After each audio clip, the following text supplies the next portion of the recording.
Ambassador Joachim Bitterlich is a former ambassador to NATO and a former European diplomatic and security advisor to German Chancellor Helmut Kohl. The ambassador is now joining us live from Paris. Ambassador, welcome to the program. Why do you think Russia is keeping the world waiting for its response? It's been days after Ukraine conducted the strikes on Russian territory. What Russia did was to continue with its drone warfare by deploying over 400 drones towards Ukraine. Is there any other counterattack that is imminent? Well, it's clear. After this, let's call it masterpiece of the Ukrainian Secret Service, we have to expect a severe reaction from the Russian side. In my eyes, it will not be nuclear at all. And the Russians, for them, the risk on nuclear is too high. And they reflect, and it's normal in my eyes, where to hit really the Ukraine again. Either it will be, for me, an attack to one of the major cities in Ukraine. This is one potential goal. The others could be even in western Ukraine, and the city of Lviv or Lov. And I do not exclude this means that the Russians will accelerate their offensive in the northeast, towards the Ukrainian border, because they, well, it's true, it's the Russians' ego, or Putin's ego is deeply violated here. And it's true, too, that the hubris of Putin represents a certain danger. Because he feels covered by the majority in Russia, who do not know the objective truth in this war. And it's strange, it will be this double game of the Russians. Continue to hit and negotiate secondary subjects, and we are still far away from any ceasefire. Look at the memorandum the Russians have been presenting in the last days on the conditions, underlining their, let's say, conditions for any peace.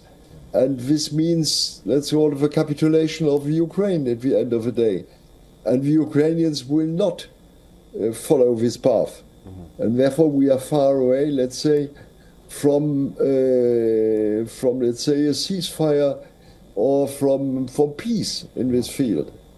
Talking about the ceasefire, Ambassador, talking about the ceasefire, yes. And we clearly see that the talks or the negotiations are in limbo. What are the repercussions of this newfound drone warfare between Russia and Ukraine? Well, the Russians are sticking to their goals. They have not been taken away any comma of their conditions up till now. And the Russians want to get, let's say, the surrender of Ukraine still. And they have not seen up till now enough that they are, let's say, they have been committing a series of errors in the last, let's say, months, if you want. They have lost, let's say, influence in Ukraine, even those who had certain, let's say, understanding for Russia, it's out. The profitable trade with Western Europe has been stopped. They have allowed to transform the Baltic Sea to, let's say, a NATO area. Many intelligent people have been losing out. And the most important is Russia is deepening its total dependence on China. This is, for me, one of these key questions. I think these are, let's say, a certain number of errors on the side of Putin. But till now, he wants to underline that he is, let's say, on a certain offensive side. They are exchanging prisoners, okay, they're exchanging dead soldiers, yes. The Ukrainians have been introducing the question of taken children, etc. But these are, in my eyes, secondary subjects for the moment. And for the moment, as long as the Russian, let's say, war machine is working, they will continue. They would like to get their utmost goal, neutralization of Ukraine with a dependent government on Russia.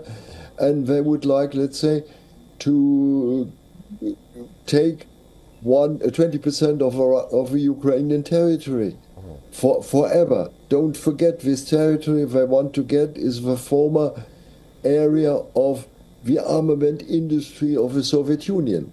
And the Crimea has symbolic importance for the Russians. It's true too. Ambassador, you did mention that this speculation about nuclear warfare is unfounded and it's not possible. There are also critics who have said the same thing, that a nuclear warfare at this juncture is not possible. But let's talk about that. There has been speculation that Russia may resort to its nuclear triad in a not so distant future. Do you think Putin will be that daring and maybe resort in using his nuclear arsenal? Briefly. But please reflect for 1 second. Let's imagine he would use, let's say, a limited nuclear strike on a certain area within Ukraine. The answer of Ukraine would be probably, let's say, missiles against major Russian cities. And this would hit Russia in a different way. And therefore, for me, Putin is perhaps had a certain hubris, yes, but on the other hand, he knows how to calculate this exactly.